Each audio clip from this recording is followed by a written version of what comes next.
चिराग पासवान ने बीते दिनों बिहार की कानून व्यवस्था पर सवाल उठाते हुए नीतीश गवर्नमेंट को कटघरे में खड़ा कर दिया। उन्होंने बार बार कहा कि बिहार में अपराधी हावी हैं और प्रशासन नतमस्तक है। उनका सीधा निशाना सीएम नीतीश कुमार पर माना जा रहा था। कहा जाता है कि वो बिहार में अपने राजनीतिक भविष्य को लेकर महत्वाकांक्षा रखते हैं, इसीलिए सीएम नीतीश को टारगेट पर लेते हैं। वहीं दूसरी ओर वो ये भी दोहराते हैं कि वे एनडीए में थे, हैं और आगे भी रहेंगे। अब साफ है कि ये दोहरा रुख बड़े बड़ों को भी चक्कर में डाल देता है कि चुनावी माहौल में उनका ये रुख है क्यों।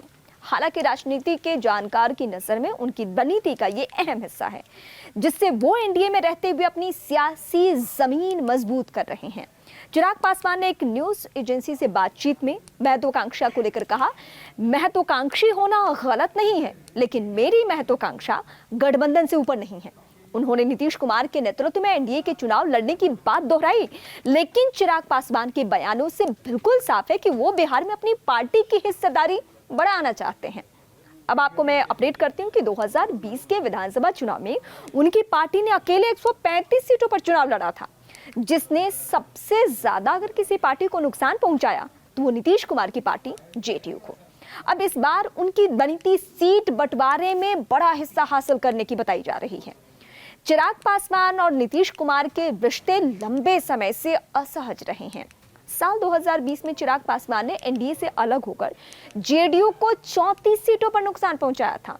अब नीतीश कुमार के नेतृत्व का समर्थन करते हुए भी वो बिहार की कमियों को उजागर कर रहे हैं। उनके समर्थकों के पोस्टर में चिराग के स्वागत को तैयार है बिहार लिखा रहता है। जानकारों की नजर में ये उनकी मुख्यमंत्री बनने की महत्वाकांक्षा को भी जाहिर करता है। चिराग पासवान और राजनीतिक रणनीतिकार प्रशांत किशोर की आपसी तारीफें भी सियासी गलियारे में चर्चा का विषय है। दोनों नीतीश गवर्नमेंट की आलोचना करते हैं, जिससे नए समीकरण की अटकलें तेज हैं। हालांकि चिराग पासवान ने स्पष्ट कर दिया है कि उनकी प्राथमिकता एनडीए के साथ है और नीतीश कुमार के नेतृत्व में ही वो चुनाव लड़ने वाले हैं। उन्होंने ये भी साफ किया है कि आने वाले 5 वर्षों तक नीतीश कुमार ही बिहार के सीएम रहने वाले हैं। हालांकि बीच बीच में चिराग पासवान की पीके की तारीफ को लेकर कंफ्यूजन ज्यादा है और प्रशांत किशोर भी ये तारीफें भविष्य में गठजोड़ की संभावना को जन्म दे रही है, क्योंकि उनकी तरफ से भी तारीफ होती है।